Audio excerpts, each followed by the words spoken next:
Habari njema iliyoje kwa upande wa mashabiki wa klabu ya Simba wekundu wa Msimbazi kwa msimu huu na nyakati hizi adhimu kabisa za sajili pamoja na tetesi zake. Sisi tunakusogezea habari njema zaidi kwa wewe mwana Yanga, mwana Simba, mwana Azam na wote kwa ujumla, lakini hususan hapa tuliongelee swala la Simba kushusha mawe kweli kweli. Nikizungumzia mawe nazungumzia wachezaji machachari hatari zaidi ambao wamekuwa wakisikika tu na uvumi, lakini hivi sasa kila kitu kimeenda kukaa sawa.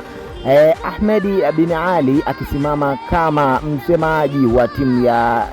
Simba Sports Club amefanya mazuri na kufichua makubwa kwa mashabiki, kuambia kwamba wale wachezaji ambao wamekwisha pigwa thank you pale Simba, wala watu wasiwawaze wala wasihuzunike kabisa, kwa sababu uwekezaji tajiri Mo Dewji ameweka pesa nyingi sana kuhakikisha kwamba wana Simba wanapata furaha na Simba inarudi kileleni kwa kasi zaidi ya vile ambavyo watu walidhani. Kasi ya 5G ndio kasi ambayo Ahmed Ali ameizungumzia hapa kwa kusema kwamba wana Simba wote wawe tayari kushuhudia Simba ikirudi katika mapigano ikiwa kwenye nguvu, kasi pamoja na ubora uliokuwa wa hali ya juu zaidi. Sasa kabla sija kusogezea na kukwambia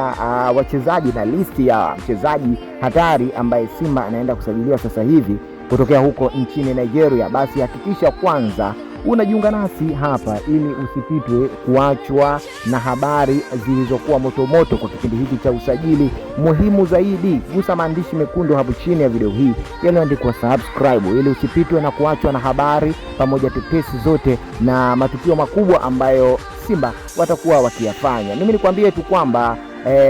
wana Simba wamepitia kipindi cha huzuni, japokuwa muunganiko wa wachezaji ulianza kupatikana hapo msimu wa nyuma kidogo, na miezi kadhaa iliyopita tulikuwa tukiona namna ambavyo formulation ya wachezaji kama vile Clatous Chota Chama na wachezaji wengine wa Simba Sports Club wakirudi katika ubora uliokuwa mzuri, kiasi ambacho mashabiki wamefurahishwa na jambo hilo. Lakini kwa upande wa sasa hivi mchezaji mmoja wapo machachari ambaye anasadikika ni kinda kutokea taifa la Nigeria. Mchezaji huyo aliyetokea kwenye academy ya mpira iliyopo huko nchini Ubelgiji, yani Belgium, tayari wana Simba wamekwisha inasa saini yake, na muda na saa yoyote ile mchezaji huyu ataenda kuungana na kikosi cha wana Simba kwenda kuongeza nguvu na kufanya maboresho zaidi katika kikosi cha Simba, ili tu kuhakikisha Simba Sports Club inafanya makubwa na kurudi katika heshima ya juu zaidi.